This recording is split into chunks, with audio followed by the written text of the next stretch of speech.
So today we are going to be talking to Susan Rasmussen, who is actually my former mother-in-law. I've known her for a long time, and she has had a UFO experience way back when, and I never knew it, and she just recently mentioned it to me.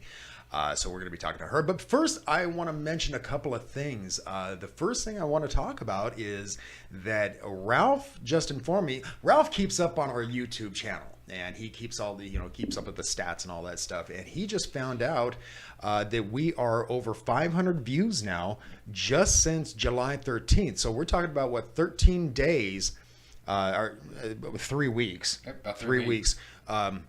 Since we rebranded and started our new YouTube channel from when we were under Pop Views.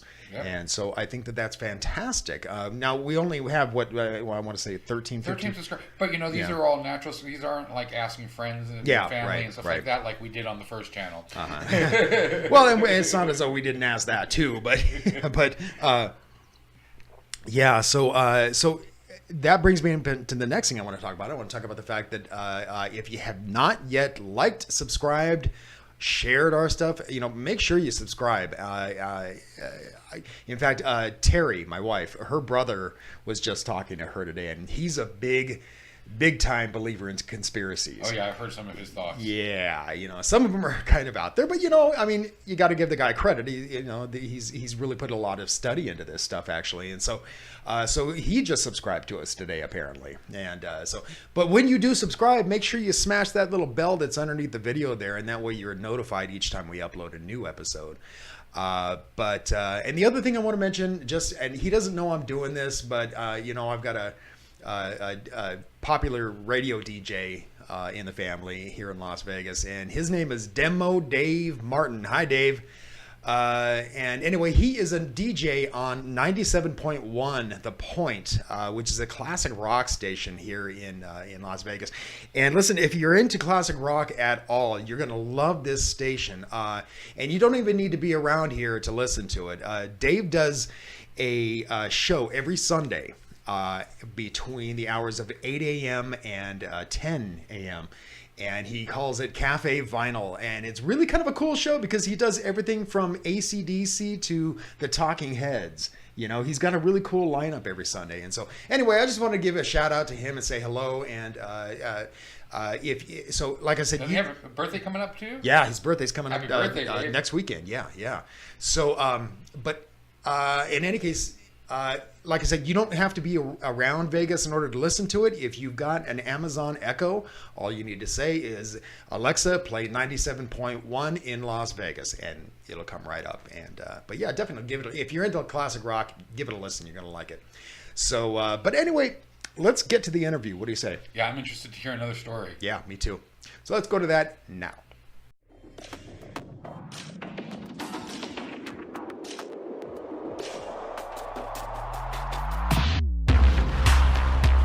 Conspiracy theories, the paranormal, UFOs, aliens, and all things strange and unusual.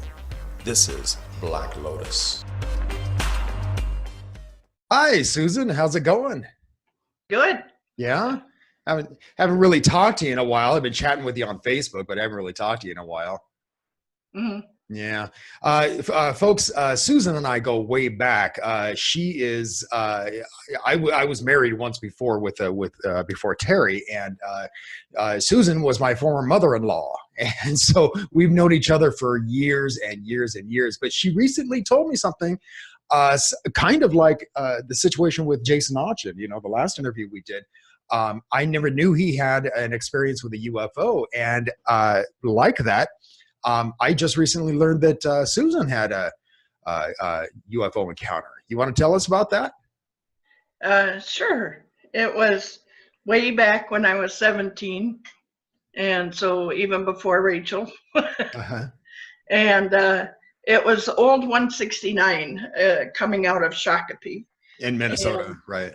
In Minnesota, yeah. Is that a road? Yeah. It is. Okay. Yeah. It was a major road back then. Still is, but anyway.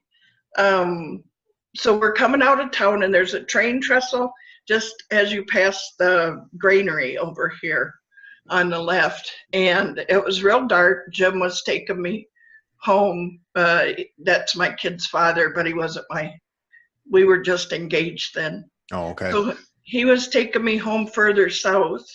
So we're going southwest on 169. And we came out from under the train trestle and we looked up. The sky was real black that night. And there was not, Shakopee was not built up very much then. So that it was a real black sky. You could see all the stars, and you could see there was 2 lines of planes that were formed, you know, for the Minneapolis-St. Paul airport. Okay. And you could pick out the planes really easy.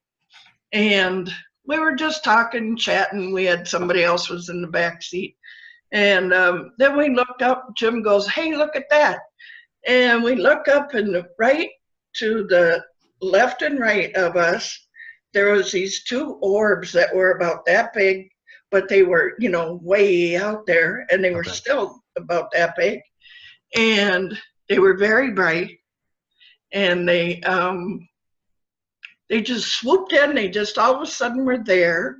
And then they came up towards us a little bit. And then they went both to the right and then both to the left. And then they went, boop, and they were gone. Really? Yeah. Do you recall what color they were? White. Oh, they were white. Always, okay. Always white. Yeah. I think it's strange that varying encounters or various explanations of encounters have the lights in different colors. Like, for instance, Jason Auchen, the orbs that he saw, or the ship that he saw, the lights were orange. And so, but yeah, red. You're red, and even in my experience, when that thing tracked my car, it was like bright white, and then it was pulsing, you know. But yeah, I think it's interesting how they're various colors, you know. Now, was there any sound during any of this?